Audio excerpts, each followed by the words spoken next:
Get out Modi அதுக்கு தான் பதிலடி கொடுத்தாரு. 24 மணி நேரம் உனக்கு அவகாசம், நாளை காலையில் 6 மணிக்கு நான் ஆரம்பிக்கிறேன், கெட் அவுட் ஸ்டாலின் நான் ஆரம்பிக்கிறேன், அப்புறம் பார்த்துக்க நீ எவ்வளவு முக்கணுமோ முக்கி போட்டுக்கன்னு சொல்லிட்டாரு. இதுக்கு இடையில வந்து ஜோசப் விஜய்க்கு என்ன பஞ்சாயத்துன்னு தெரியும். திமுக அடி வாங்கினா அந்த இடத்துல வாண்டடா வந்து ஜோசப் விஜய் வண்டியில ஏறிடுவாருங்கிறத நம்ம புரிஞ்சுக்கலாம். அங்க அடிச்சா இங்க வலிக்குது. திமுகவுக்கு எத்தனை பி டீம்? சீமான் இருக்காரு, விஜய் இருக்காரு. திமுக ஆமா கரெக்ட் தான். திமுக ஏடிஎம்கே பி டீம் மாதிரி ஆயிட்டு இருக்காங்க. எடப்பாடி பங்காளி தானே. 7-8 வருஷமா இந்த வேலையை தானே பார்த்துட்டு அடங்கி. ஜோசப் விஜய் என்ன பெரிய பித்தலாட்டம் பண்ணி வச்சிருக்கேன்னு இது வரைக்கும் தெரியாம தானே இருந்தது. தூக்கி வெளியே போட்டார் விஜய். வித்யாசிரமம் சமச்சீர் கல்வி திட்டத்தில் ஒரு பள்ளிக்கூடத்தை ஆரம்பிக்க வேண்டியதானே, ஏன் ஆரம்பிக்க மாட்டேங்கிறீங்க? 1000 மாணவ மாணவிகள் படிக்கக்கூடிய அரசாங்க பள்ளிக்கூடம் தமிழ்நாட்டில் மொத்தம் எவ்வளவு இருக்குன்னு நினைக்கிறீங்க? சும்மா ஒரு நம்பரை சொல்லுங்க பாப்போம். இல்ல நான் எதை சொல்ல, சும்மா ஏதாவது ஒரு நம்பரை சொல்லுங்கண்ணா. நான் ஏதாவது பேசி என் மேல வழக்கு போட்டுருவாங்க. 72 பள்ளிக்கூடத்துக்கு மூடு விழா நடத்திருக்காங்க. கனிமொழி என்ன பண்ணிட்டு இருந்தாங்க? கவிஞர் கனிமொழி ஒரு பேர் உண்டு தெரியுமா அவங்களுக்கு? எதுக்கு வச்சாங்க? இந்தி வேண்டாம். தயாநிதி மாறனுக்கு எதுக்கு அமைச்சர் பதவி கொடுத்தாரு கருணாநிதி? அதை விட தமிழ் வழி கல்வியில தான் படிச்சேன்னு அவர் சொல்லுங்க. கிடையாது. தமிழக அரசு பள்ளிக்கூடத்துல உருது சொல்லி கொடுக்குறாங்களா இல்லையா? அது என்ன மொழி? அரசாங்க ஒன்றரை மொழியாது இல்ல. அரசாங்க பள்ளிக்கூடத்துல உருதை நீங்க வந்து எடுத்து கொடுக்குறாங்க அப்படின்னா அந்த ஸ்கூல்ல தமிழ் கிடையாது தெரியுமா? சுத்தமா தமிழ் கிடையாது. உருதை வந்து நாங்க கட்டாய மொழியை ஆக்குவோம்னு சொல்லி உறுதிமொழி கொடுத்தவர் தான் ஸ்டாலின். நாரதர் மீடியா உணர்வாளர்களுக்கு வணக்கங்கள். நான் உங்கள் விஜய் சின்னசாமி. இன்று நம்முடன் இணைந்திருக்கிறார் எழுத்தாளரும் அரசியல் விமர்சகருமான திரு சின்னப்பா கணேசன் அவர்கள். வணக்கம் ஜி. வணக்கம் வணக்கம் வணக்கம் வணக்கம். நாரதர் மீடியா உணர்வாளர்களுக்கு எனது பணிவான வணக்கம். கெட் அவுட் ஸ்டாலின், இந்த வார்த்தை கேட்டவுடனே தமிழக மக்களுக்கு எப்படி இருக்குன்னு தெரியல. ஹேஷ்டேக் வந்து அண்ணாமலை சொன்னார், அதுக்கு அடுத்து நான் நாளைக்கு என்ன செய்ய போகிறேன்னு மட்டும் பாரு அப்படின்னாரு. யாருமே எதிர்பார்க்கல இந்த மாதிரி ஒரு சம்பவம் நடக்கணும். பாஜகவினரே எதிர்பார்த்தாங்களான்னு தெரியல. 1 மில்லியனுக்கு மேலே கடந்து அந்த ஹேஷ்டேக் ஆனது சமூக வலைதளங்களில் ட்ரெண்டிங்கில் இருந்தது. வேர்ல்டு வைடு ட்ரெண்டிங்கில் இருந்தது. விஜய் கட்சியும் இதில் தொடர்ந்து ஏதோ முயற்சி பண்ணிட்டு இருந்தாங்க. தமிழ் வாழ்க அப்படின்னு சொல்லி ஏதோ ஒரு டீம் ட்ரை பண்ணிட்டு இருந்தாங்க. ஆனால் எதுவுமே வந்து கை கொடுக்கல. ஆனால் இதற்கு பார்த்திங்கன்னா ஒரு தன்னெழுச்சியாகவே மக்கள்லாம் தானாக முன் வந்து போட்டுட்டு இருக்கிறத நம்ம பார்க்க முடியுது. நீங்கள் இதை எப்படி பார்க்குறீங்க? அந்த அளவுக்கு அண்ணாமலைக்கு மேலே ஆதரவு, அண்ணாமலைக்கான ஆதரவு அந்த அளவுக்கு உலகம் முழுக்க வந்திருக்கு அப்படிங்கிறத நம்ம பார்க்கலாம். அண்ணாமலைக்கு மேலே ஆதரவு திமுக, அதாவது மு.க. ஸ்டாலின் மேலே வெறுப்பு அந்த அளவுக்கு மக்கள் மத்தியில் இருக்குங்கிறதையும் நம்ம வந்து புரிஞ்சுக்கணும். ஏன்னா அதுக்கு முந்தின நாள் அவங்க போட்டது கெட் அவுட் மோடி, அதுக்கு தான் பதிலடி கொடுத்தார். இவர் வந்து வாண்டடாக போய் வண்டியில் ஏறல. அண்ணாமலை ஐபிஎஸ் அவங்க தான் உருவாக்கி வச்சாங்க.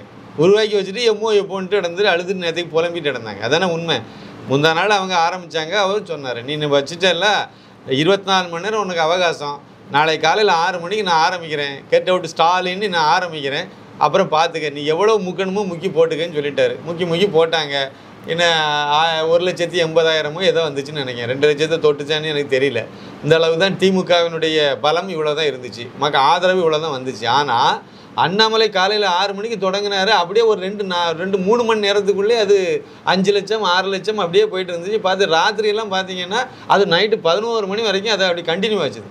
கிட்டத்தட்ட 14 லட்சம் வரைக்கும் அது போயிட்டு அதோடு நிற்கலை. மறுநாள் இன்னைக்கு காலையில் கூட நீங்கள் பார்த்தீங்கன்னா அது கண்டினியூ. பழையபடியும் வந்து இன்றைக்கி புது அக்கௌண்ட்டு பழையபடி ஆரம்பித்து இன்றைக்கி புதுசாக நீங்கள் பார்த்தீங்கன்னா இன்றைக்கும் வந்து 5 லட்சம் வரைக்கும் போச்சு. மத்தியானம் வரைக்கும் அது அப்படி தான் லைவில் இருந்துச்சு. இதுக்கு இடையில வந்து ஜோசப் விஜய்க்கு என்ன பஞ்சாயத்துன்னு தெரியல. அது ஏன் குறுக்க வந்து ஊடல குறுக்கு சாலை ஓட்டிச்சுன்னு தெரியல. திமுகவுக்கும் பாஜகவுக்கும் இடையில ஒரு பஞ்சாயத்து போட்டி போகுது. இதில் வந்து விஜய் இப்போ அப்படின்னா வந்து திமுக அடி வாங்கினா அந்த இடத்துல வாண்டடா வந்து ஜோசப் விஜய் வண்டியில் ஏறிடுவாருங்கிறத நம்ம புரிஞ்சுக்கலாம். ஏன்னா திமுக சொல்லக்கூடிய ஒன்றிய அரசை இவர் தான் வச்சிருக்காரு. திமுக சொல்லக்கூடிய அந்த ஈவேரான்னு சொல்லக்கூடிய அந்த பிம்பத்தையும் இவர் தான் தூக்கி வச்சிருக்காரு. அவங்க யாரெல்லாம் சொல்கிறாங்களோ அதெல்லாம் இவங்களும் வச்சுக்கிட்டாங்க. அங்கே அடித்தா இங்கே வலிக்குது. ஆமாம், திமுகவை அடித்தா விஜய்க்கு வலிக்குது. ஏன்? அப்போ அவங்க வந்து விஜய் வந்து திமுகவை வெற்றி பெற வைக்கிறதுக்காக, திமுகவுக்கு எதிரான ஓட்டை பிரிக்கிறதுக்காகத்தான் களம் இறக்கப்பட்டவர். திமுகவினுடைய பி டீம்ங்கிறது உறுதியாக தெரியுது. உறுதி ஆகுதில்ல இதில். இல்லைன்னா அவர் எதுக்கு வரணும் இதில்? திமுகவுக்கு எத்தனை பி டீம்? சீமான் இருக்காரு, விஜய் இருக்காரு. திமுக ஆமாம் கரெக்டு தான். திமுக ஏடிஎம்கே பி டீம் மாதிரி ஆகிட்டு இருக்காங்க. எடப்பாடி பங்காளி தானே, அது பங்காளி தானே. அதனால் நான் கொடநாடு கேஸில் நான் உனக்கு இது பண்ணுவேன், நீ எனக்கு இது பண்ண, முடிஞ்சு போச்சு. அவ்வளோதான் டீல். ஒரு அண்டர்ஸ்டாண்டிங். அவ்வளோதான். அப்படி தானே போயிட்டு இருக்கு அரசியல். அதெல்லாம் ஜெயலலிதா அந்த அம்மா இருக்கிறத விட அதிமுகங்கிற கட்ஸ் அது வரைக்கும் தான் இருந்துச்சு. அது வரைக்கும் அவங்க வந்து கரெக்டாக இருந்தாங்க. கருணாநிதிங்கிற வார்த்தையை தவிர அவங்க இந்த அம்மா சொன்னதே கிடையாது. கலைஞருங்கிற வார்த்தை அந்த அம்மா வாயில் வந்ததே கிடையாது. செல்லூர் ராஜ் வாயில் எப்படி வந்துச்சு? அது எல்லாம் இவங்க வாயிலெல்லாம் வருது. பங்காளிகள்ங்கிறாங்க. எப்படி சொன்னாங்க? அன்றைக்கெல்லாம் பங்காளிகள்னு சொன்னாங்களா? அண்ணன் வந்து திமுக, தம்பி வந்து அதிமுக அப்படி இருந்தால் கூட இவங்க வீட்டு கல்யாணத்துக்கே திரை ஒரு ஃபோட்டோ வெளியே வராமல் தான் கலந்துட்டு வந்தாங்க. அப்படி தானே இருந்துச்சு. இன்றைக்கி அப்படியே இருக்குது. துரைமுருகன்கிட்ட வந்து பொன்னுசாமி அவர் இவர் எல்லோரும் தான் கொண்டாடுறாங்க. முனுசாமி எல்லோரும் தான் கொண்டாடுறாங்களே. பொன்னுசாமி கூட ஒரு அண்டர்ஸ்டாண்டிங்கில் போகிறது, துரைமுருகனோட ஒரு அண்டர்ஸ்டாண்டிங்கில் கல் கோரி வைக்கிறதில் ஒரு டீலிங்லாம் போட்டு தானே போகிறாங்க. அதனால் இவங்க அப்படி தான் இருப்பாங்க. நமக்கு அது என்ன இப்போ இதில் நல்ல விஷயம் என்னென்னா, மக்கள் வந்து தன்னெழுச்சியாக, நீங்கள் சொன்ன வார்த்தை தான், தன்னெழுச்சியாக வந்து எதிர்ப்பை பதிவு பண்ணாங்க. அதாவது மு.க. ஸ்டாலினுக்கு மேலே உள்ள எதிர்ப்பை பதிவு பண்ணி ஸ்டாலின் கெட் அவுட் ஸ்டாலின்ங்கிறத இந்த அளவுக்கு விகரஸாக பண்ணாங்க. இவங்க வந்து கூடம் தெரியாமல் சாமி ஆடிட்டாங்க. அதான் உண்மையான விஷயம்.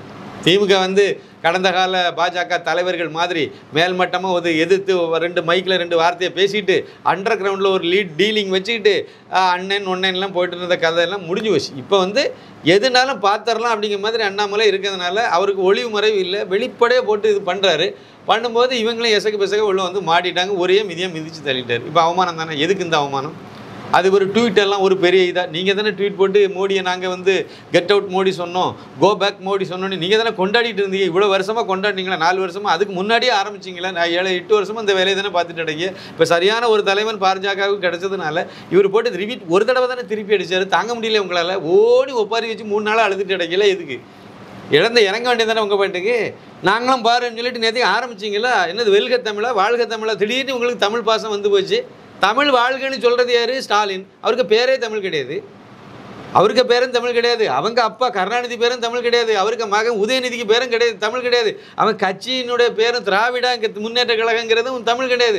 கட்சியினுடைய சின்னம் இருக்கு உதய சூரியன், அதுவும் தமிழ் கிடையாது. அண்ணா அறிவாலயம்ங்கிற இவங்க கட்சியினுடைய தலைமை அலுவலகத்தின் பேர் இருக்கு, அதுவும் தமிழ் கிடையாது. அப்போ எங்கே தான் தமிழ் இருக்குது? அதெல்லாம் தமிழில் மாற்றிட்டு வர சொல்லுங்கள். அப்புறம் தமிழ் வாழ்கையா வெல்கையாங்கிறத 2வது பார்க்கலாம். இவங்க இப்படி தான் தமிழை வச்சு பிழைப்பு நடத்தினாங்க. இப்போ சரியாக சிக்கிட்டாங்க. அண்ணாமலைகிட்ட சிக்கிட்டாங்க. முக்கியமாக சீரழிஞ்சிக்கிட்டு இருக்காங்க. இதை வேணால் கரெக்டாக சொல்லலாம். இவங்க வந்து இனிமேல் அடுத்த கட்டம் இனிமேல் என்னதாவது பண்ணுவாங்க. மொத்தத்தில் அண்ணாமலைக்கு இப்போ நல்ல நேரம் ஆரம்பிச்சிருக்கு. ஜாதக ரீதியாகவே ஜோதிடர்கள் பல தடவை இதில் சொல்லியிருக்காங்க. அவர் மார்ச் 30ஆம் தேதியோட அவருக்கு வந்து கிரக அமைப்புகள்லாம் மாறுது. இந்த அஷ்டமத்து சனி விலகுது. அது பிறகு அவருடைய ஆட்டமே ருத்ரதாண்டவமாக தான் இருக்குன்னு தான் அவங்க எல்லா ஜோதிடர்களும் கணிக்கிறாங்க. கரெக்டாக அதை நோக்கி போகுது. இப்போ இதில் ஆரம்பிச்சிட்டார்ல, இல்லை அடித்த அடியெல்லாம் இதெல்லாம் மரண அடி இல்லை. அதே மாதிரி இந்த மும்மொழி கொள்கைங்கிறதுலையும் அதே தானே. அதில் தானே நீங்கள் நடத்துகிற எல்லா பள்ளிக்கூடத்தில் திமுக கருணாநிதி, அதாவது ஸ்டாலினுடைய மகள் செந்தாமரை நடத்துகிற பள்ளிக்கூடத்தில் இருந்து ஆரம்பித்து துரைமுருகனுடைய மகன் நடத்தக்கூடிய பள்ளிக்கூடம், ஆற்காடு வீராசாமியினுடைய மகன் நடத்துறது, அன்பழகனுடைய மகன் நடத்துறது, ஜெகத்ரட்சன் நடத்துகிறக்கூடிய பள்ளிக்கூடம், அதே மாதிரி இன்னும் மிச்சம் மீதி இருக்கக்கூடிய பொன்முடி நடத்துகிற பள்ளிக்கூடம், இப்படி யார் யாரெல்லாம் பள்ளிக்கூடம் நடத்துகிறாங்களோ எல்லா இடமும் மும்மொழி தானே வச்சுருக்கீங்க. இதில் இருக்கிற ஏதாவது ஒரு அமைச்சர், திமுகவினுடைய முதலமைச்சர், இல்லைனா அமைச்சர், இல்லைனா வந்து எம்எல்ஏக்கள், இல்லைனா எம்பிக்கள், இல்லைனா கவுன்சிலர்கள், இவங்க வீட்டு பிள்ளைகளை யாராவது தமிழ் வழி பள்ளிக்கூடத்தில் படிக்கதான் வச்சுருக்காங்களா? ஒருத்தர் கூட வச்சது கிடையாது. துறை வைகோன்னு ஒருத்தர். இந்த ஆள்லாம் எதுக்கு அரசியலுக்கு வந்தார்னு எனக்கு தெரியல. கத்துக்குட்டித்தனமாக இருந்துச்சு. அதில் ஒரு ஆண்மை உள்ள ஒரு நிருபர் இருந்தால், நீங்கள் எங்கே சார் படித்தீங்க? மும்மொழி கொள்கையில் படித்தீங்களா? இருமொழி வழி கல்வியை நீங்கள் படிச்சீங்க? தமிழ் வழி கல்வியில் நீங்கள் படித்தீங்களா? உங்கள் வீட்டு பிள்ளைகள் இப்போ எங்கே படிக்கணும்னு கேட்டுறதே கிழிஞ்சு போயிடும் கதை. அவ்வளோதான் உண்டு. அதில் அண்ணாமலைன்னு ஒருத்தர் வந்தனால கரெக்டாக இது வரைக்கும் ஜோசப் விஜய் என்ன பெரிய பித்தலாத்தம் பண்ணி வச்சிருக்கேன்னு இது வரைக்கும் தெரியாமல் தானே இருந்தது. தூக்கி வெளியே போட்டார். விஜய் வித்யாசிரமம் வெளி உலகத்துக்கு தெரிஞ்சு போச்சா? வெளி உலகத்துக்கு தெரிஞ்சு போச்சு. என்ன செய்யறதுன்னு தெரிய முடியலையே. அதே மாதிரி தான் ப்ளூ ஸ்டார் அவர் திருமாவளவன் இவ்வளோ நாளும் அங்கே எங்கே இருந்தாருன்னு தெரியல. என்னை தான் தெரியுது. இவரே ஒரு சிபிஎஸ்சி ஸ்கூலுக்குடைய சேர்மன். அது ஏன் இடத்துல வச்சாங்க? என்னால் ஏன் பேரை போட்டுருவாங்களா? போட முடியுமா? உங்கள் இடத்துல இருந்தேன்னா உங்கள் யாருக்கு இடத்துல நீங்கள் போய் இருந்தேன்னா அந்த இடத்துக்காரங்க பேரை நீங்கள் யூஸ் பண்ணிடலாம். நீங்கள் பலபடியும் அவ்வளோ முள்ள மாதிரித்தனத்துக்கு அவன் தான் பொறுப்பாளன்னு சொல்லிட்டு போயிடலாமா? எவனுக்கு குழந்தைக்கோ பேர் போடுற மாதிரி இல்லையா? இது நடத்திட்டாங்க, ஒத்துக்க வேண்டியது தானே. உங்களுக்கு தேவைங்கிறனால தானே நீங்கள் அதை வைக்கிறீங்க. இதைத்தான் எல்லா பெற்றோர்களும் விரும்புகிறாங்கிறனால தானே நீங்கள் அந்த பள்ளிக்கூடத்தை ஆரம்பிக்கிறீங்க. ஏன் சமச்சீர் கல்வி திட்டத்தில் ஒரு பள்ளிக்கூடத்தை ஆரம்பிக்க வேண்டியது தானே? ஏன் ஆரம்பிக்க மாட்டேங்கிறீங்க? ஒருத்தனை உங்கள் பிள்ளைகளை கொண்டு சேர்க்க மாட்டான்னு தெரியுது. அப்போ நீங்கள் அரசாங்க பள்ளிக்கூடத்தில் இருந்து ஒரு சின்ன பாயிண்ட் உங்களுக்கு சொன்னால் இது புரிதலுக்கு கொஞ்சம் வசதியாக இருக்கும். அதாவது அரசாங்க பள்ளிக்கூடம் தமிழ்நாட்டில் அன்பில் மகேஷ் பொய்யாமொழிங்கிற கல்வி அமைச்சருக்கு தெரியுமோ தெரியாதோ, நான் அந்த புள்ளி விவரத்தை சொல்கிறேன். முடிஞ்சுன்னா அவருக்கு இதில் மாற்றம் இருந்ததுன்னா வெளியிட சொல்லுங்கள். மொத்தத்தில் தமிழ்நாட்டில் ஒரு 58,000 பள்ளிக்கூடங்கள் இருக்குது. 58,555 பள்ளிக்கூடம். இதில் வேணால் கொஞ்சம் ஒரு 25-30 வித்தியாசப்படுறதுக்கு நம்பர் அவ்வளோதான் வித்தியாசப்படும். அதுக்கு மேலே வித்தியாசப்பட வாய்ப்பு இல்லை. இது எடுத்த டேட்டாஸ் எடுத்தது எல்லாமே தினமணி இந்த மாதிரி நல்ல முன்னணி பத்திரிகைகளில் உள்ள டேட்டாவை தான் நான் எடுத்து உங்கள்கிட்ட வாசிக்கிறேன். ஆனால் ஒரு டேட்டா கொஞ்சம் முன்ன பின்ன இருக்கும், ஒரு வருஷம் முன்ன பின்ன இருக்கும். அதனால சின்ன சின்ன மாற்றங்கள் தான் இருக்கும். அப்போ 58,000 பள்ளிக்கூடம் தமிழ்நாட்டில் மொத்தம் இருக்குன்னா அதில் தமிழக அரசு பள்ளிக்கூடம்னு நம்ம எடுத்துக்கிட்டோம்னா 37,507 பள்ளிக்கூடம் இருக்குது. 2024 புள்ளி வரும்படி 37,507 பள்ளிக்கூடங்கள் இருக்குது. தனியார் பள்ளிக்கூடம்னு நீங்கள் எடுத்தீங்கன்னா கிட்டத்தட்ட 12,690 பள்ளிக்கூடம் தான் இருக்குது. அரசாங்க பள்ளிக்கூடம் எவ்வளோ இருக்குது? 37,507. தனியார் பள்ளிக்கூடம் எவ்வளோ இருக்குது? 12,690. இந்த அரசாங்க பள்ளிக்கூடத்தில் அதாவது 37,507 பள்ளிக்கூடத்தில் படிக்கிற மாணவர்களுடைய எண்ணிக்கை 45,93,422 பிள்ளைகள் மாணவிகள் படிக்கிறாங்க. 12,690 தனியார் பள்ளிகள். இதில் தனியார் பள்ளிகள்னு நான் சொல்லக்கூடியது வந்து அரசு நிதி உதவி பெறும் பள்ளிகள் கிடையாது, அது தனி. அது ஒரு 8,328 பள்ளிக்கூடம் இருக்குது, அது தனி. இது வந்து அது போக சிபிஎஸ்சி, மெட்ரிகுலேஷன், ஆங்கிலோ இண்டியன் இதை மாதிரியான இந்த 3வது மொழியை வந்து முறையாக சொல்லிக் கொடுக்கக்கூடிய மத்திய அரசு கல்வி திட்டத்தில் வரக்கூடிய பள்ளிக்கூடம் தான் நான் சொல்லக்கூடிய 12,690 பள்ளிக்கூடம். இதில் படிக்கக்கூடிய மாணவர்களுடைய எண்ணிக்கை 64,15,398 மாணவர்கள் படிக்கிறாங்க. அதாவது 12,000 பள்ளிக்கூடத்தில் படிக்கிறோடைய மாணவர்களுடைய ஸ்ட்ரென்த் வந்து 64 லட்சம். 37,507 அரசாங்க பள்ளிக்கூடத்தில் படிக்கக்கூடிய மாணவர்களுடைய எண்ணிக்கை வந்து 45,93,422. 45 லட்சம், அது 45, இது 64, 19 லட்சம் கூடுதல் படிக்கிறாங்க ப்ரைவேட்டில். இந்த 12,000 பள்ளிக்கூடத்தில், அந்த 12,000 பள்ளிக்கூடத்தில் அவ்வளோ படிக்கிறாங்க. 37,000 பள்ளிக்கூடத்தில் வந்து 45 லட்சம் தான் படிக்கிறாங்க. இந்த லட்சணத்தில் கல்வியை வச்சுக்கிட்டு அதை விட ரொம்ப கேவலமான ஒரு விஷயம் இருக்குது. 1லேருந்து 30 மாணவர்கள் மட்டுமே படிக்கக்கூடிய பள்ளிக்கூடம் தமிழ்நாட்டில் 11,265 பள்ளிக்கூடம் இருக்குது, அரசாங்க பள்ளிக்கூடம். அதாவது ஒரு மாணவன், 5 மாணவன், 10 மாணவன், அதிகபட்சமாக 30 மாணவன் வரக்கூடிய படிக்கக்கூடிய பள்ளிக்கூடம் வந்து 11,265 பள்ளிக்கூடம் இந்த லட்சணத்தில் தான் இருக்குது. அடுத்து 31லேருந்து 100 மாணவிகள் மட்டும் படிக்கக்கூடிய பள்ளிக்கூடத்தை எடுத்தீங்கன்னா 13,594 பள்ளிக்கூடம் இருக்குது. நீங்கள் அப்போ நினச்சி பாருங்க, ஏற்கனவே 1லேருந்து 30 வரைக்கும் மாணவர்கள் உள்ளது 11,265. அப்புறம் 31லேருந்து 100 வரைக்கும் உள்ளது 13,594. இந்த ரெண்டையும் கூட்டினீங்கனாலே 25,000 பள்ளிக்கூடம் வந்துட்டு மொத்தம் எவ்வளோ? 37,000 தான். 37,000ல் இந்த 100க்கு கீழே படிக்கக்கூடிய மாணவர்களுடைய எண்ணிக்கையே கிட்டத்தட்ட 24,000-25,000 வருது. எங்கே விளங்கும்? அப்போ பள்ளிக்கூடம் எப்படி பேருக்கு தான் பள்ளிக்கூடம் இருக்குது, மாணவர்களே இல்லைங்கிறத நீங்கள் இந்த இடத்துல புரியும். அதை விட இன்னொரு டேட்டா சொல்கிறேன். 1000 மாணவிகள் படிக்கக்கூடிய அரசாங்க பள்ளிக்கூடம் தமிழ்நாட்டில் மொத்தம் எவ்வளோ இருக்குன்னு நினைக்கிறீங்க? சும்மா ஒரு நம்பரை சொல்லுங்கள் பார்ப்போம். சும்மா சொல்லுங்க பாப்போம். இல்லை, நான் எதை சொல்லலை. சும்மா ஏதாவது ஒரு நம்பரை சொல்லுங்கண்ணா. நான் ஏதாவது பேசி என் மேலே வழக்கு போட்டுருவாங்க. 12 தான் இருக்குது. நம்ப முடியுதா? கல்வி அறிவு தமிழகத்தில் தலைநகரை விட்டுருங்க, அதை விட்டுட்டு நீங்கள் கல்வி மாவட்ட அடிப்படையில் எடுத்தீங்கன்னா கல்வி அறிவு அதிகமாக உள்ள மாவட்டம் கன்னியாகுமரி, எங்கள் மாவட்டம். அங்கே 1000 பள்ளிக்கூடம், 1000 மாணவிகள் படிக்கக்கூடிய அரசாங்க பள்ளிக்கூடம் கிடையாது. தூத்துக்குடியில் ஒன்று இருக்குது, செங்கல்பட்டில் ஒன்று இருக்குது, சென்னையை ஒட்டி இருக்கனால இங்கே இருக்குது. காஞ்சிபுரம் சென்னையை ஒட்டி இருக்கனால இங்கே இருக்குது. கிருஷ்ணகிரி அதில் ஒன்று இருக்குது. இந்த மாவட்டங்களில் மட்டும்தான் ஒவ்வொன்று தலா ஒரு பள்ளிக்கூடம் இருக்குது. 1000 மாணவர்களுக்கு மாணவிகள் அதிகமாக படிக்கக்கூடிய பள்ளிக்கூடம் இங்கே மட்டும்தான் இருக்குது. சென்னையில் மட்டும் 7 பள்ளிக்கூடம் இருக்குது. 7 பள்ளிக்கூடத்தில் மட்டும்தான் சென்னை, அதுவும் சென்னையில் தான் இருக்குது. பாக்கி செங்கல்பட்டு, காஞ்சிபுரம் வந்து சென்னை ஒட்டி இருக்கக்கூடிய மாவட்டங்கள். இங்கே இந்த சென்னையினுடைய எஃபெக்ட் தான் அதுக்கும். அப்போ 9 பள்ளிக்கூடம் வந்து இங்கே வந்து போச்சு. 12ல் 9 போனால் மிச்சம் எத்தனை? 3 தான். 3 வெளியே இருக்குது. கிருஷ்ணகிரி ஒன்று, தூத்துக்குடி ஒன்று, இன்னும் ஒரு மாவட்டம் போட்டிருக்கு, அவ்வளோ. காமராஜர் வந்து பள்ளிக்கூடத்துக்கு ஏன் மாணவர்கள் வரல அப்படின்னு பார்க்கும்போது மதிய உணவு கொடுத்தா வருவாங்க அப்படின்னு சொல்லிட்டு மதிய உணவு திட்டத்தை எல்லாம் அறிமுகப்படுத்தினார், கொண்டு வந்தார். அப்போது ஒரு பெரிய படிப்புக்கான ஒரு சூழ்நிலை உண்டாச்சு, மாணவர்களோட எண்ணிக்கை அதிகமாச்சு, ஸ்கூலு எண்ணிக்கை அதிகமாச்சு. இப்போது காலை உணவு திட்டத்தை கொண்டு வந்திருக்கார் முதல்வர் மு.க. ஸ்டாலின் அவர்கள்.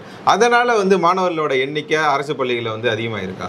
நான் இப்போ சொன்ன புள்ளி விவரத்தில் என்ன தெரியுமா, இவங்க ஆட்சிக்கு வந்ததுலேருந்து இது வரைக்கும் 72 பள்ளிக்கூடம் எடுத்த புள்ளி விவரங்கள் படி பார்த்தீங்கன்னா 72 பள்ளிக்கூடத்துக்கு மூடு விழா நடத்தியிருக்காங்க.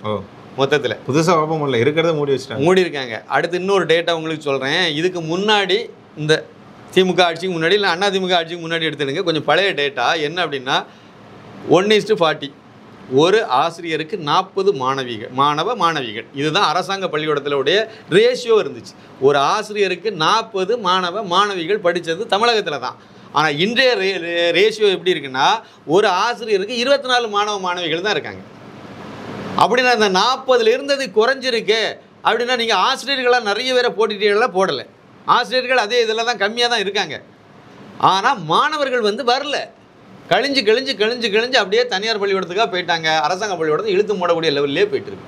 இதுதான் லட்சணம். நான் ஒன்று சொன்னேன் பார்த்தீங்களா, 12,690 தனியார் பள்ளிக்கூடத்தில் 64,15,398 மாணவிகள் படிக்கிறாங்க.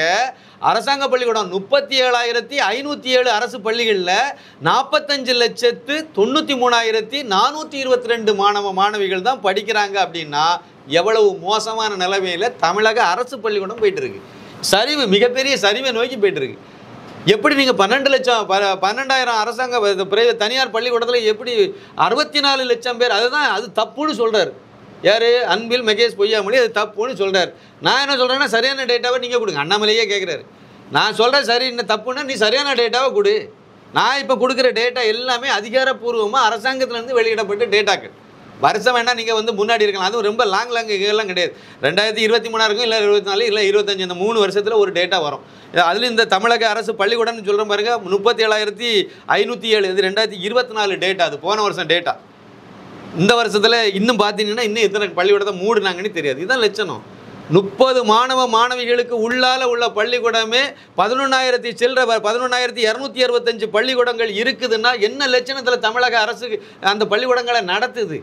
அதை விட ஓராசிரியர் பள்ளின்னு ஒரு பள்ளிக்கூடம் உண்டு தெரியுமா? ஒரு ஆசிரியர் தான் இருப்பார். 5ஆம் வகுப்பு வரைக்கும் இருக்கும் ஒரே ஆசிரியர். என்னத்தை அவர் படித்து கொடுக்க முடியும்? இதுதான் தமிழக அரசினுடைய தமிழக கல்வியினுடைய லட்சணமே தான். நான் கேட்குறேன், நீங்கள் தமிழக அரசுக்கு நல்லா தானே கல்வியெல்லாம் இருக்குது, அப்புறம் எதுக்கு மு க ஸ்டாலினுக்கு பேரன் வந்து எதுக்கு வெளிநாட்டில் போய் படிச்சுட்டு கிடக்காரு? இன்பநிதி எங்கே போய் படிச்சுட்டு கிடக்காரு? தமிழ்நாட்டிலே படிக்க மாட்டேங்கிறாரு. கனிமொழி அந்த அம்மாவுக்கு மகன் வந்து எதுக்கு சிங்கப்பூரில் படிச்சுட்டு கிடக்கு? தமிழ்நாட்டில் சேர்க்க வேண்டியது தானே? சிங்கப்பூர் சிட்டிசன் அவங்க குடும்பம். அதான் இந்திய குடியுரிமையே இல்லாத ஒரு மகனை வளர்ச்சி வச்சுக்கிட்டு நமக்கு பாடம் நடத்திட்டு இது இந்த அம்மா எவ்வளவு கேவலமான நிலைமையில் இருக்குது. இதுக்கு முன்னாடி இதெல்லாம் வெளியே தெரியல. அதாவது ஒருவனுக்கு ஒருத்தின்னு சொல்லி ஊரு பூதா சொல்லிட்டு இருக்கும்போது தான் கருணாநிதி 3 பொண்டாட்டியை கட்டினவர் வந்து முதலமைச்சரானார். அப்போ வந்து அதை வந்து மக்கள் மத்தியில் திசை மாற்றி விடணும் அப்படின்னா அது எதுகை மோனோட பேசி நல்ல அழகாக ஏமாத்தினாங்க. மக்களும் வந்து அதை பெருசாக அதை பற்றி அதனுடைய இதை யோசிக்கலை. இப்போ தானே தெரியுது, மக்களுக்கு இப்போ தானே புரியுது. ஆகா, இவர் ஒழுக்கக்கேடான ஆட்களெல்லாம் நம்ம ஆட்சியாளராக வச்சுருக்கோம், எவ்வளோ பெரிய தப்பு இது, நல்லவனுக்கு வாய்ப்பு கொடுக்கலங்கிறது இப்போ தானே தெரியுது. நல்லவன் இல்லை, காமராஜருக்கு வாய்ப்பு கொடுக்க தவறிட்டாங்க. அதுக்கு பிறகு நல்லவன் உங்களுக்கு கிடைக்கல. எல்லாம் அந்த திமுகலேருந்து வந்த எம்ஜிஆர், அதுக்கு பிறகு அந்த இதுலேருந்தே தான் 2 மாற்றி வந்தாங்க. அவங்க எல்லாம் யாரை கொண்டாடினாங்க? ஈவே ராமசாமி, அவர் யார்? ஒரு ஒழுக்கக்கேடான மனிதர்.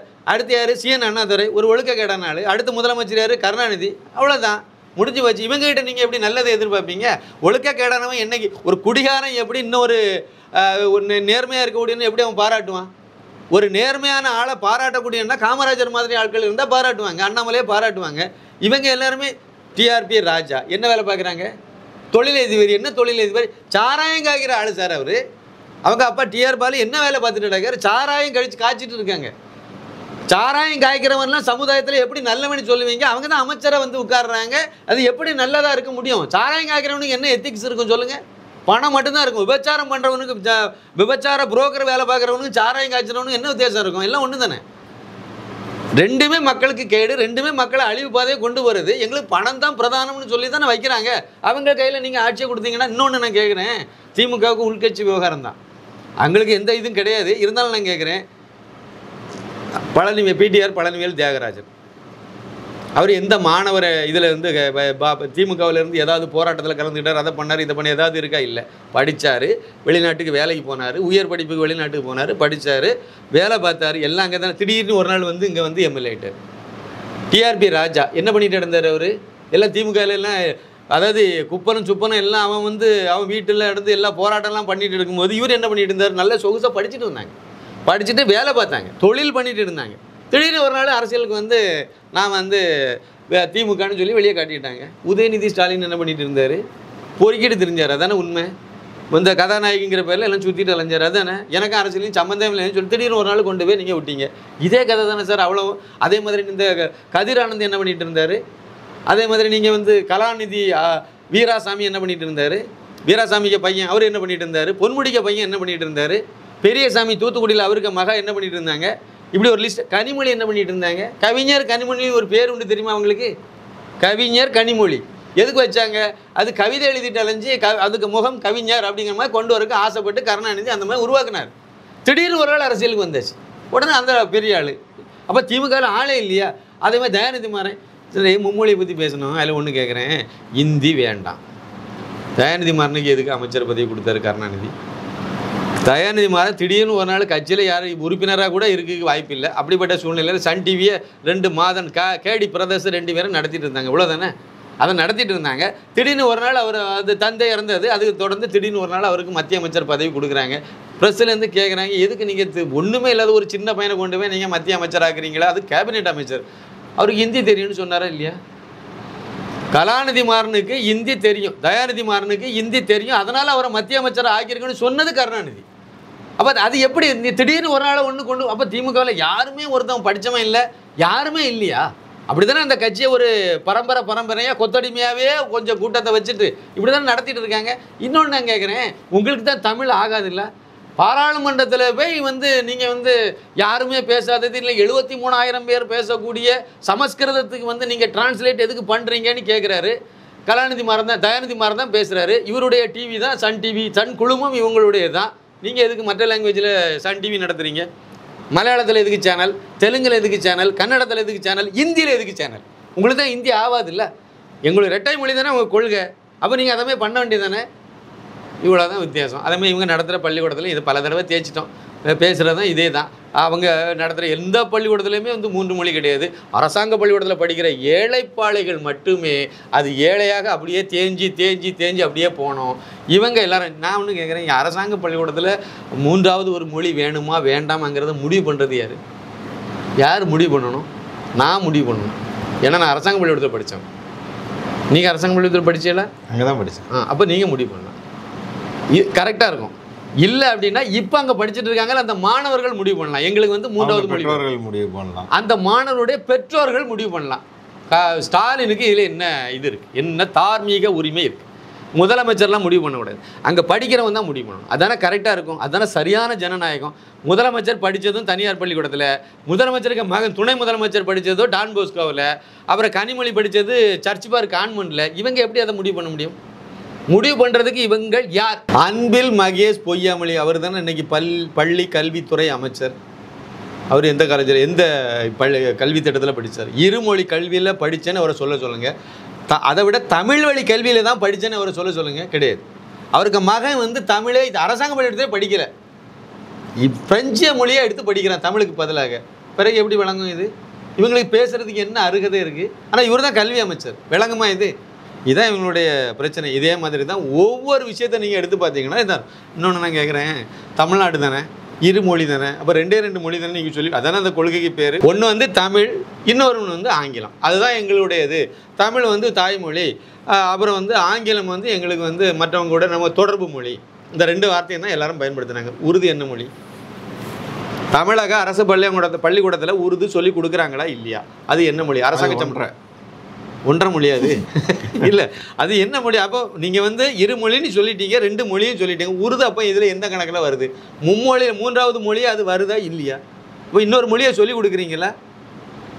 அதே மாதிரி தானே நீங்கள் மலையாளத்தை சொல்லிக் கொடுக்குறீங்க, கன்னடத்தை சொல்லிக் கொடுக்குறீங்க, தெலுங்கு சொல்லிக் கொடுக்குறீங்க, எல்லா மொழியும் தான் சொல்லிக் கொடுங்க. இந்த பார்டர் எல்லையோர மாவட்டங்களில் உள்ள அரசு பள்ளிக்கூடத்தில் இந்த மொழிகளெல்லாம் சொல்லிக் கொடுத்துட்ருக்காங்க. இதில் முக்கியமான விஷயம் என்ன தெரியுமா? தாய்மொழிக்கு தான் அந்த மொழியை பயன்படுத்துகிறாங்க.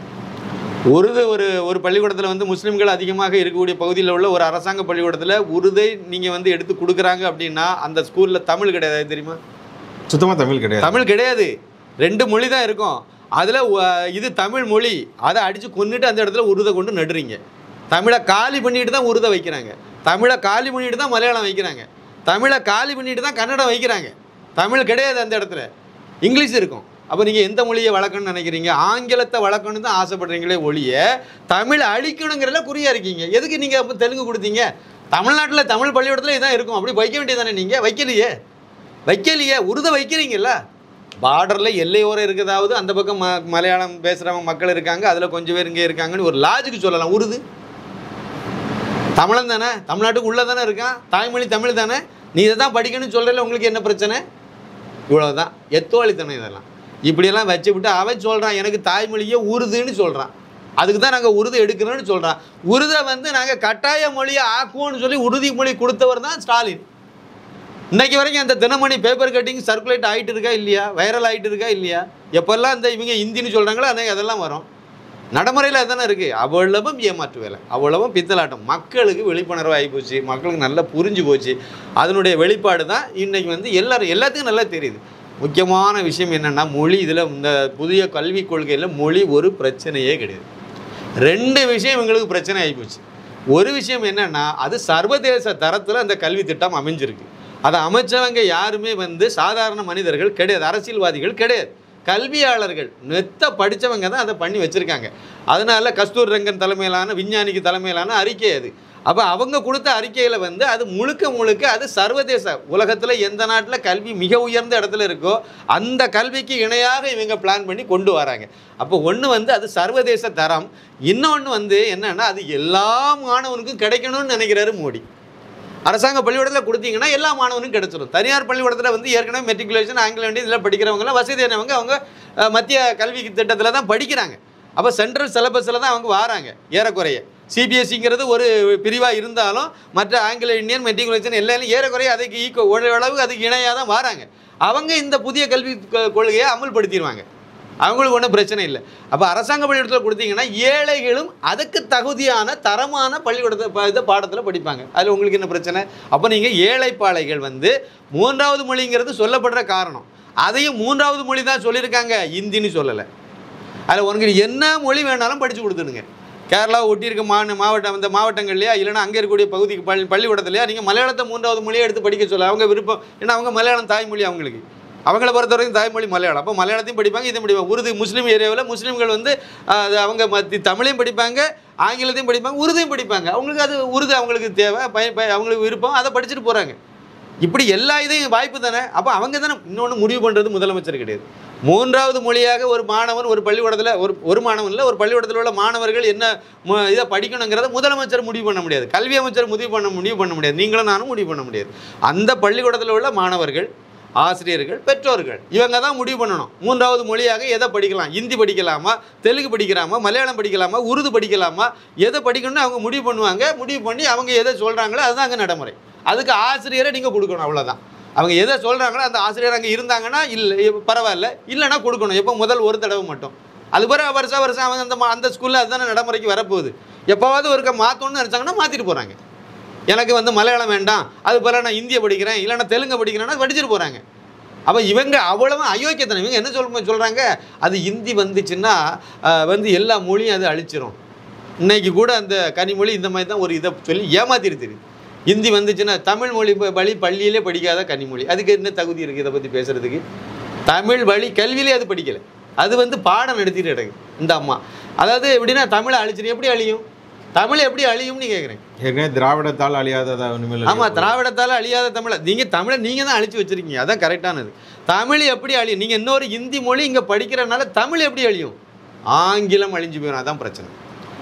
தமிழ் அழியும் கிடையாது. 1ஆம் வகுப்புலேருந்து 5ஆம் வகுப்பு வரைக்கும் கட்டாயம் தாய்மொழியில் படித்தே ஆகணுங்கிறது தான் புதிய கல்விக் கொள்கை. நீங்கள் ஆங்கிலத்தில் படிக்க வைக்க முடியாது, ஹிந்தியில் படிக்க வைக்க முடியாது, உங்கள் தெலுங்கில் படிக்க வைக்க முடியாது, எந்த மொழியும் படிக்க முடியாது. இங்கே தமிழில் படிக்க வச்சு ஆகணும். தாய்மொழி வெளி தான் நீங்கள் கொடுத்து ஆகணும். அப்போ தமிழ்நாட்டில் தமிழருக்கு தாய்மொழி எது? தமிழ்.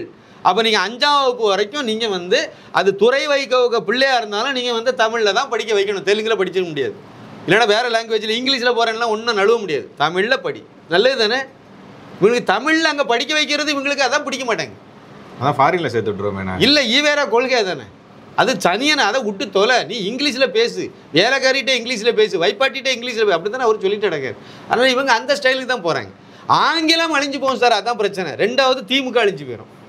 ஹிந்தி உள்ளே வந்துச்சுன்னா அதாவது தமிழ் அழியாது, வளர்ந்துடும். தமிழ் வளரும். ஏன் வளரும்னு சொல்லுன்னு தெரியுமா? நீங்கள் சவுத் இந்தியாவை எடுத்தீங்கன்னா பெரும்பாலும் இவங்க தேர்வு மொழி அந்த எல்லையோரம் இருக்கக்கூடிய பள்ளிக்கூடங்களில் வேணால் அவங்க மொழி அதில் இருக்கிறனால மலையாளத்தை எடுப்பாங்க, கன்னடத்தை எடுப்பாங்கன்னு நம்ம ஒரு லாஜிக்கு சொல்லணும். உள்ளால் உள்ளது எங்கள் ஊரில் உள்ள பள்ளிக்கூடத்தில் உள்ளவன் என்ன எடுப்பான்னு நினைக்கிறீங்க? இந்தியை தான் அவன் எடுப்பான். ஏன்னா ஹிந்தி தான் நிறைய மாநிலங்களில் பேசுகிறாங்க, அதில் போனால் நமக்கு நல்லதுன்னு நினைப்பான், அதை படிப்பான். இன்னொன்று அதில் அவன் டாக்டரேட் பண்ண போகிறதில்ல, அதை ஒரு மொழியை படித்து தெரிஞ்சுக்கணும், அவ்வளோதான். ஒன்றும் பெருசாலாம் இல்லை, ஒன்றும் கிடையாது. அதே வாழ்நாள் முள்ள படிச்சுட்டு இருக்க போகிறது இல்லை. அதே எந்த மொழியும் படித்து தெரிஞ்சுடும், அவ்வளோதான். இதே மாதிரி வட இந்தியாவில் உள்ளவன் என்ன மொழி எடுப்பான்? நீங்கள் அவன் தாய்மொழி இந்தி, உத்தரப்பிரதேசத்தை எடுத்துருங்க, தாய்மொழி இந்தி, அப்புறம் ஆங்கிலம் நீங்கள் கட்டாயமாக படிக்கணும். 3வது மொழியாக ஒரு சாய்ஸ் கொடுப்பாங்க.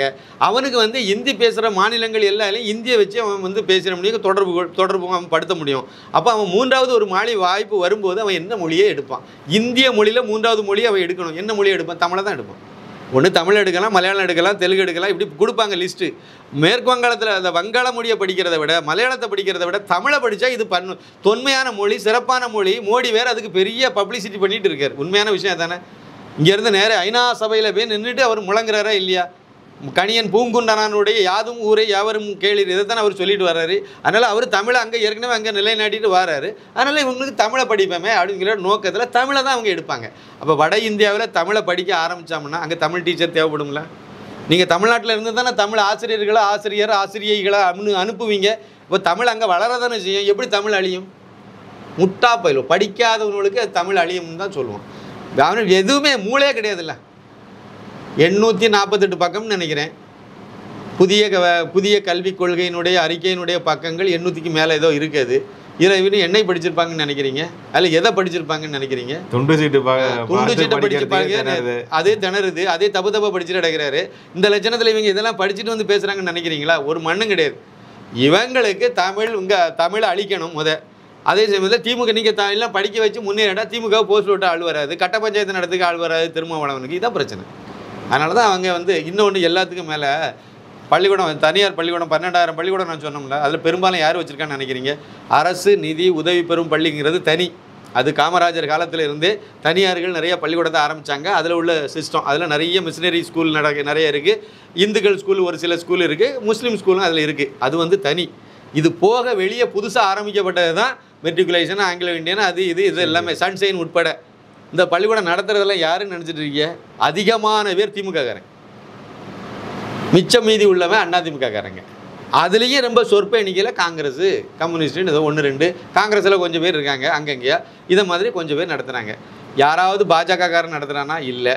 சரி, அதிகமாக நடத்துகிறது யார்? திமுககாரன். யாருக்கு அப்போ பாதிக்கும்? திமுககாரனு தானே பாதிக்கும். ஏன்னா இந்த ஸ்கூலுக்கு தான் படிக்க முடியும். நீங்கள் அந்த மெட்ரிகுலேஷன் ஸ்கூலில் சன்ஷைனில் வந்து 2 லட்ச ரூபா 3 லட்ச ரூபா கொடுத்து ப்ரீ கேஜியில் கொண்டு போய் நீங்கள் சேர்ப்பீங்களா? இல்லை அதுக்கு பக்கத்தில் உள்ள அரசாங்க பள்ளிக்கூடத்தில் கொண்டு சேர்ப்பீங்களா? ரெண்டுலேயும் ஒரே கல்வி திட்டம், ரெண்டுலேயுமே புதிய கல்வி கொள்கையை கொண்டு வந்துடுறீங்க. தரமான கல்வியை சொல்லி கொடுக்குறீங்க. அங்கே இலவசமாக சொல்லிக் கொடுக்குறாங்க. இங்கே 2 லட்ச ரூபா கேட்குறாங்க. நீங்கள் எங்கே கொண்டு பிள்ளையை சேர்ப்பீங்க?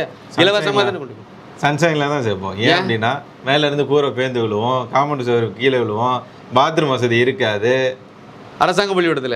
அப்போ அரசாங்க பள்ளிக்கூடத்துக்கு வந்து 44,000 கோடி ரூபாய் வந்து இவங்க வந்து பட்ஜெட்டில் ஒதுக்குறாங்க வருஷத்துக்கு.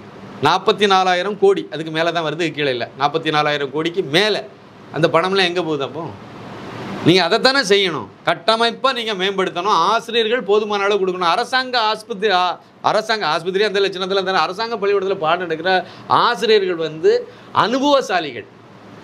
அவங்க அது தகுதியெல்லாம் கரெக்டான தகுதியில் தான் நீங்கள் வைக்க முடியும். பிஎஸ்சி, பிஏ, பிஎட் இப்படின்னு பிஎட் கேட்டகரினா பிஎட் கேட்ட 8ஆம் வகுப்பு வரைக்கும் நீங்கள் செகண்டரி இதில் ஸ்கூலில் வருதுன்னா அதுக்குன்னு உள்ள டீச்சர் ட்ரைனிங் படிச்சுட்டு வந்தால் போதும். ஆனால் 9, 10 படிக்கணும்னா நீங்கள் டிகிரி இருக்கணும், ஒரு பிஎட் இருக்கணும், கரெக்டாக வச்சுருக்கீங்க. அப்புறம் அதுக்கு மேலே போனால் ஒரு போஸ்ட் கிராஜுவேஷன் பண்ணியிருக்கணும், ஒரு எம்ஏ, எம்எஸ்சி, எம்காம் இதில் ஏதாவது படிச்சுட்டு அப்புறம் அதுக்கு ஒரு பிஎட் பண்ணியிருக்கணும். இதெல்லாம் பண்ணால் தான் நீங்கள் +2 வரைக்கும் பாடம் எடுக்க முடியும். தனியார் பள்ளிக்கூடத்தில் கணக்கில் தான் இருக்கும். அது இன்னொரு அடுத்த ஒரு கேள்வி கேட்குறேன். இந்த அரசாங்க பள்ளிக்கூடத்தில் படித்த ஒரு ஆசிரியனுடைய மாணவி அல்லது மாணவன் தான் அவன் எம்ஏ ஒரு டாக்டரேட் வரைக்கும் போயிருப்பான், இல்லை எம்பிஎல் வரைக்கும் போயிருப்பான், எதை ஒன்றா படிச்சுட்டு அவன் தான் வந்து இந்த தனியார் பள்ளிக்கூடம் 12,000 பள்ளிக்கூடத்தில் வேலை பார்க்குறது அவன் தான். இந்த அரசாங்க பள்ளிக்கூடத்தில் படித்த ஆசிரியருடைய மகன் இல்லை மாணவன் தான் இங்கே வந்து பாடம் எடுக்கிறான். இவனு 2 வருஷமோ 3 வருஷமோ 4 வருஷமோ கூட எக்ஸ்பீரியன்ஸ் இருக்காது. இவங்களுக்கு 20 வருஷம் 30 வருஷம் அனுபவசாலிகள் அரசாங்க பள்ளிக்கூடத்தில் இருக்காங்க. அவங்ககிட்ட படித்து அனுபவமே இல்லாத இவங்களை நம்பி நீங்கள் குழந்தைய அனுப்புறீங்க. ஆனால் அவங்ககிட்ட நீங்கள் அனுப்ப மாட்டேங்கிறீங்க. ஏன்? ஒரே காரணம், கல்வி தரமில்லாத ஒரு கல்வி திட்டத்தை அவங்ககிட்ட கொடுத்து வச்சுருக்கீங்க அரசாங்க பள்ளிக்கூடத்தில். அதை தவிர வேறு என்ன இருக்குது? கட்டமைப்பு இல்லைங்கிறது 2வது விஷயம், செகண்டரி. அது ஈஸியாக நீங்கள் ஏற்படுத்த முடியும். ஒரே ஒரு ஒன் டைம் இன்வெஸ்ட்மெண்ட் தான். ஒரே ஒரு தடவை லேபை நீங்கள் சரி பண்ணிட்டீங்கன்னா அந்த லேபு அந்த லைஃப் லாங்காக இருக்கும். சின்ன செலவுகள் மட்டும் தான் உங்களுக்கு தேவைப்படும். இதுலேயும் நிறையா இந்த பிஎம் ஸ்ரீ அது இதெல்லாம் வருதில்ல, இதில் மத்திய அரசினுடைய பங்களிப்பு நிறைய இருக்குது. நீங்கள் அதை வாங்கலாம். தமிழக அரசு நடத்தக்கூடிய அரசாங்க பள்ளிக்கூடத்துலலாம் இந்த மாணவர்கள் அடிப்படையில் அதுக்கு வந்து அதை பராமரிப்புக்குங்கிறதுக்கே பணம் கொடுக்குறாரு, மோடி தான் கொடுக்குறாரு, மத்திய அரசு தான் கொடுக்குது. அதுக்கு நீங்கள் இங்கேருந்து 44,000 கோடிக்கு மேலே அதுக்கு ஒதுக்குறீங்க கல்வி திட்டத்துக்குன்ட்டு. அதெல்லாம் எங்கே கொண்டு கொட்டுறீங்க நீங்கள்? அதெல்லாம் நீங்கள் இதில் கொஞ்சம் செலவு பண்ணால் போதும். அப்போ அவ்வளோத்தையும் கொள்ளையடிச்சிட்டு இருக்கீங்கன்னு அர்த்தம். கணக்கு மட்டும் எழுதி வச்சுருக்கீங்க.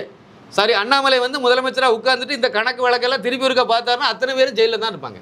அத்தனை அமைச்சர்களும் ஜெயிலில் தான் இருப்பாங்க. துணை போன அதிகாரிகளும் ஜெயிலில் தான் இருக்கணும். அப்படி தான் இருக்குது. எல்லா துறையும் அப்படி தான் இருக்குது. மணல் மாஃபியாவிலேருந்து ஆரம்பித்து எதை எடுத்தாலும் அதுக்குள்ளே தான் வருது. கல்வித்துறையிலேருந்து ஆரம்பித்து அது வந்து பொதுப்பணித்துறையாக இருந்தாலும் சரி தான், எந்த துறையாக இருந்தாலும் சரி தான், நீர்வளத்துறையாக இருந்தாலும் இதே லட்சணத்தில் தான் போயிட்டுருக்கு. அதனால் அவ்வளோ இடமும் மாசுபடிஞ்சு தான் இருக்குது. எது எப்படி இருந்தாலும் சரி தான், இவங்களுடைய முகத்திரை கிளிய போகுது. மக்கள் புரிஞ்சுக்கிட்டாங்க. இன்னொரு விஷயத்தை நீங்கள் பார்க்கணும். அண்ணாமலையை நீங்கள் தனியாக எடுத்து பார்த்தீங்க அப்படின்னா, காமராஜர் மாதிரி ஒரு நேர்மையான ஒழுக்கமான ஒரு மாமனிதன், அப்துல் கலாம் மாதிரி ஒரு படிப்பாளி, நேதாஜி மாதிரி ஒரு துணிச்சலான மனிதன், நரேந்திர மோடி அவர்கள் மாதிரி மக்கள் செல்வாக்கு ஆதரவு பெற்ற ஒரு மனிதராக வந்துட்டு இருக்கார். அவரை எப்படி எதிர்கொள்வீங்க நீங்கள்? ஆட்டுக்குட்டின்னு சொல்லி பார்த்தீங்க, முடிஞ்சு போச்சு. இப்போ இதில் சரியான மிதி அடி வாங்கிட்டு இருக்கீங்க. இப்போ இந்த கோபேக்கு மோடினி போட்டு அதுக்கு பதிலடியாக கோபேக்கு ஸ்டாலினி போட்டு ஒரே சாணியில் மிதிச்சு விட்டு போயிட்டாங்க பாருங்கள். அவர் பாட்டு கும்பமேளாவில் போய் அவர் கலந்துக்கிட்டு அப்படியே அப்பனே சிவன் நினச்சி கும்பிட்டுட்டு இருக்காரு. அவ்வளோதான். அதனால் அடுத்தடுத்து இந்த மிரட்டெல்லாம் உருட்டெல்லாம் இதெல்லாம் சொன்னால் இனிமேல் அதெல்லாம் நடக்காது சார். எல்லை தாண்டி போயிட்டு நீங்கள் அண்ணாமலையே மிரட்ட முடியாது. சரி, அண்ணாமலைக்கு ஆதரவாக இருக்கக்கூடியவங்கள மிரட்டலாம், ஏதாவது வழக்கு போடலாம், தொடுக்கலாம், ஏதாவது ஒன்றா போடலாம், போடு. அண்ணாமலை மாற்றப்பட போகிறார், அண்ணாமலைக்கு அடுத்து வேற ஒரு தலைவர் இவர் தான் அப்படின்லாம் இவங்க திமுக ஊடகங்கள்லாம் பேசிகிட்டு இருந்தாங்க. ஆனால் இந்த ஹேஷ்டாக் ட்ரெண்டிங்கில் PL சந்தோஷ், பாஜகவோட தேசிய பொதுச் செயலாளர், அவர் வந்து வாழ்த்தி போட்டிருக்காரு. ஆமாம், அதிலே தெரியுது அண்ணாமலை மீதான நம்பிக்கை எந்த அளவுக்கு அவங்க இடத்துல இருக்குது அப்படின்றது. ஒரு சின்ன விஷயந்தான். அதில் இவங்க பரப்புறதெல்லாம் இவங்க இந்த திமுகவினுடைய கொத்தடிமை ஊடகங்களை அதை திட்டமிட்டு பரப்புகிறாங்க. அதையும் 4 பேர் அதை பார்த்துட்டு ஓ இது உண்மையாக இருக்குமோன்னு சந்தேகம். அதுக்கு நோக்கம் அதுதான் அவங்க சொல்ல வைக்கிறாங்க, அதுதான் அவங்க சொல்கிறாங்க, அதுதான் அவங்க திட்டம். நீங்கள் ஒரு சின்ன இதை முன்னாடி அப்படி ரொம்ப அதிகமாகலாம் யோசிக்க வேண்டியதில்லை. அண்ணாமலை எப்படி வந்து பாஜகவுக்கு மாநில தலைவராக ஆனார்? பாஜக கட்சியில் சேர்ந்ததெல்லாம் விட்டுருங்க, மாநில தலைவராக வந்தார். எப்படி ஆனார்? எல் முருகன் அந்த இடத்துல இருந்தார். எல் முருகனுக்கு 3 வருஷம் பதவி. அவர் வந்து 1 வருஷம் கூட ஆகலை. எப்படி அவர் அந்த பதவியிலேருந்து எடுத்தாங்க? ஏன் எடுக்கணும் அவரை? அவருக்கு மத்திய அமைச்சர் பதவி கொடுத்தாங்க. ஏன் கொடுத்தாங்க? அவரோட செயல்பாடு ஒன்று செயல்பாடில். 2வது, தமிழக பாஜக தலைவர் இடத்தை காலியாக்கணும். அந்த இடத்துல இருந்து அவரை தூக்கணும். அவர் ஒரு பட்டியலின சமுதாயத்தில் உள்ளவர். அவருக்கு நீங்கள் மாநில தலைவர் நீ பதவி கொடுத்துட்டு 1 வருஷத்துக்கு லெவலில் வந்து அவரை பிடுங்கிட்டீங்கன்னா நீங்கள் பட்டியலினத்திற்கு வந்து மரியாதை கொடுக்கலன்னு ஒரு கெட்ட அவப்பேர் வரும். ஆனால் அந்த இடத்துல வந்து அண்ணாமலையை வச்சா தான் கட்சி வளருங்கிறது தான் அமித்ஷா, மோடி, PL சந்தோஷ் இவங்க எல்லாத்தினுடைய அஜெண்டா தான். அவரை வச்சா கட்சி வளருங்கிற கரெக்டாக கணிச்சிட்டாங்க. அப்போ அந்த இடத்துல வந்து இவரை வைக்கணும். ஆனால் அந்த இடத்துல ஏற்கனவே எல் முருகன் இருக்கார். அப்போ அவரை கௌரவப்படுத்தணும். என்ன செய்யணும்? ஒரு மத்திய அமைச்சர் ஆக்கிட்டால் பிரச்சனை சால்வ் ஆகிடும். அப்படித்தான் ஒரு மத்திய அமைச்சரை ஆனாரே ஒழிய வேறு எந்த காரணமும் கிடையாது. அவர் ஏற்கனவே மாநில தலைவராக இருந்தார், 4 MLA உருவாக்குனங்கிறது ஒரு பக்கம், அது ஒரு காரணம்னு நம்ம எடுத்துக்கலாம். ஆனால் அவரை மத்திய அமைச்சர் ஆக்குனது முக்கியமான காரணம் அண்ணாமலையே மாநில தலைவராக கொண்டு வர்றது. அவர் வந்து 3 வருஷம் இன்னும் முடியலை, 2 வருஷம் தானே முடியுது. அதுக்கிடையில் இப்போ அவருடைய அந்த 3 ஆண்டு எல்லா இடமும் நடக்கக்கூடிய மாநில தலைவர்கள் தேர்தலில் இப்போ வந்து அது இந்தியா முழுக்க நடக்குது. அந்த அடிப்படையில் தமிழக பாஜக தலைவருடைய பதவியும் திருப்பி நம்ம எடுக்கணும், பாஜக எடுக்கணும், திருப்பி மேலே இருந்து அவங்க அறிவிக்கணும். அப்போ அறிவிக்கக்கூடிய இடத்துல அண்ணாமலை தான் இருக்கார், அண்ணாமலை தான் எடுப்பாங்க. இது சாதாரண ஒரு இதுதானே. அது சன் டிவியில் உட்காந்து பேசணும்னு மட்டும் அந்த கலந்து போய் பேசுகிறான்னா அதுக்கு நம்ம பொறுப்பாக முடியாதுல்ல. அண்ணாமலை தான் வருவார். அதே சமயத்தில் வானதி சீனிவாசனும் நான் தலைவர் இதுக்கு நாமினேஷன் போட தான் செய்வாங்க, தமிழிசையும் போட தான் செய்வாங்க, பொன்னாரம் போட தான் செய்வாங்க, நயினார் நாகேந்திரன் போட தான் செய்வாங்க, இன்னும் 1-2 பேரும் போட தான் செய்வாங்க. ஏன் அடுத்து 3 வருஷம் கழித்து ஒரு இது தேர்தல் வருது இல்லை.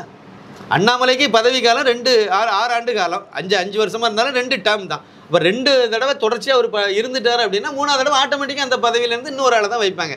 விதிவிலக்காகவும் சில நேரம் நடக்கும், பெரும்பாலும் விதிவிலக்கு இருக்காது. இந்த இடத்துல நம்ம எடுத்துக்கலாம். அப்போ இன்னொரு தடவை நீங்கள் அதில் வைக்க போகிறீங்க. அந்த நேரத்தில் நீங்கள் இதில் யாராவது ஒரு ஆளை தேர்வு செய்யலாம்னா, நான் அப்போ இருந்தே இதுக்கு நான் வந்து போட்டிட்டேன்னு கணக்கில் வருவாங்க. இது இயல்பாக நடக்கிறது. ஒரு தொகுதியினுடைய MLAக்கு சீட்டு கேட்குறாங்க அப்படின்னா எல்லா கட்சியிலும் இது இருக்கும். அதில் வந்து ஒருத்தருக்கு தான் கிடைக்கணும் உறுதியாக தெரியும். ஆனாலும் இன்னொருத்தர் பணத்தை போய் கட்டிட்டு வருவார், அவரை மனுவெல்லாம் கொடுத்துட்டு வருவார், அறிவாலயத்தில் போய் அங்கே ஒரு கப்பம் கட்டிட்டு வருவார். அதே மாதிரி பாஜகவிலையும் கட்டுவாங்க. இது எல்லா கட்சியிலையும் உண்டு. எதுக்குன்னா இந்த இதில் நான் முன்னாடியே கேட்டுட்டு இருக்கேன், MP எலெக்ஷனுக்கு சீட்டு கேட்டேன், நான் கட்சியில் இதெல்லாம் பண்ணியிருக்கேன், இதெல்லாம் கொஞ்சம் நினைவு ஊட்டிகிட்டே வருவாங்க. ஒரு சந்தர்ப்பத்தில் அவருக்கும் ஒரு வாய்ப்பு கிடைக்கும், அவ்வளோதான். இதேமாதிரி மாநில தலைவர் பதவிக்கு அடுத்த 3 வருஷம் கழித்து யாராவது ஒருத்தர் வருதுக்கு இப்போவே நான் வந்து கேட்டேன்னு சொல்கிறதுக்கு ஒரு வாய்ப்பாக இருக்கும், அவ்வளோதான். இதை கூட புரிஞ்சிக்காம இல்லை தெரிஞ்சிக்காம ஒரு பத்திரிகையாளங்கிற பேரில் உட்காந்து பேசுகிறாங்கன்னா அதுக்கு நம்ம எப்படி பொறுப்பேற்க முடியும்? அண்ணாமலை தான் வருவார், அதில் சந்தேகமே கிடையாது. ஏன்னா சாதாரண விஷயம். இங்கே உள்ள குப்பனுக்கும் சுப்பனுக்கும் பிஜேபியில் உள்ள எல்லாத்துக்குமே தெரியும், அண்ணாமலை வந்த பிறகு தான் கட்சி வளர்ந்துருக்கு. நோட்டாவுக்கு கீழே உள்ள கட்சின்னு சொன்னப்பட்ட கட்சி. நீங்கள் வந்து உங்களுக்கு தலையும் கிடையாது வாலும் கிடையாதுன்னு சொன்ன ஜெயக்குமார் சொன்ன ஒரு கட்சி, இது பண்டார பரதேசி கட்சின்னு சொல்லி கருணாநிதியால் வர்ணிக்கப்பட்ட கட்சி. இப்படியெல்லாம் எதுவுமே இல்லாமல் இருந்த ஒரு கட்சியில் 11.24% ஓட்டை உயர்த்தி காணிக்கிறாருன்னா அண்ணாமலை தானே. எல்லா தமிழகம் முழுக்க இல்லாத ஒரு கட்சி தமிழகம் முழுக்க வலுவாக்குனது அண்ணாமலை தானே. இன்னும் போராது, அது வேற பக்கம் இருக்குது. ஆனால் இந்த அளவு தூக்கி நிறுத்தினது அவர் தானே. அப்போ இது வந்து திமுக அமைச்சர்களை அமைச்சர் பதவியிலிருந்து எடுத்ததே இவர் தான். ஆமாம், பிறகு மனோ தங்கராஜ் வெளியே போனார், பிடிஆர் பதவி மாறி போச்சு அவருக்கு. இது எல்லாம் அப்போ இந்த அளவுக்கு இவர் வந்து செயல்படுறாரு. மக்கள் மனசுங்களில் அவர் இருக்கிறாரா இல்லையா?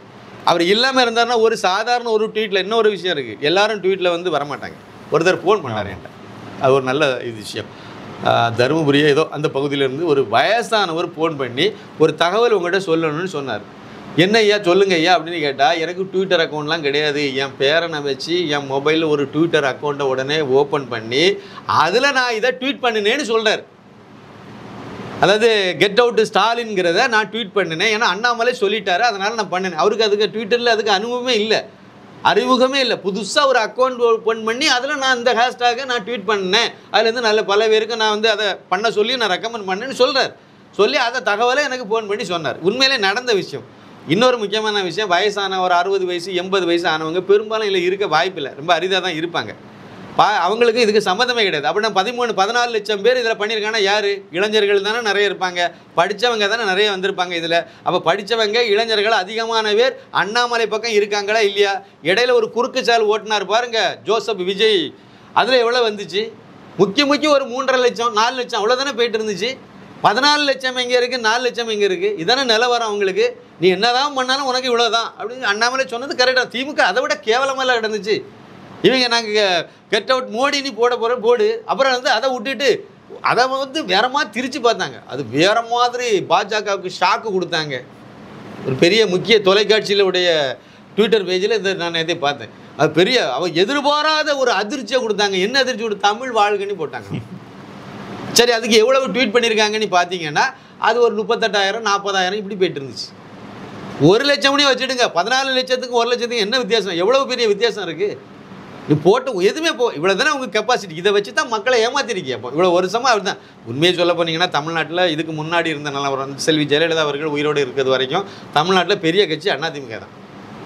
தொண்டர்கள் அதிகமான உள்ள கட்சி திமுக அல்ல. தனிச்சு நின்று வெற்றி பெற்ற கட்சி அதிமுக மட்டும்தான். திமுக எந்த காலத்துலையும் தனிச்சு ஆரம்பத்தில் 1967 ஆட்சி பிடிச்சதுலேருந்து அப்போ 8 கட்சி கூட்டணி, அதுலேருந்து இன்னைக்கு வரைக்கும் அது ஒரு 24 கட்சி கூட்டணி இப்படி தான் இருந்துட்டு இருக்கு. இன்றைக்கி வரைக்கும் தனிச்சு நின்று ஒரு தேர்தலில் கூட அதை வெற்றி பெற்றதே கிடையாது.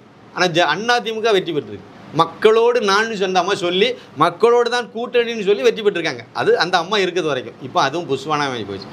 எடப்பாடி தலைமையிலலாம் அதிமுக வந்த பிறகு அது இன்னும் நாசமாக தான் போயிடுச்சு. அது வேற கதை போங்க. ஆனால் அண்ணாமலைக்கு இந்த செல்வாக்கு வந்திருக்குல்ல.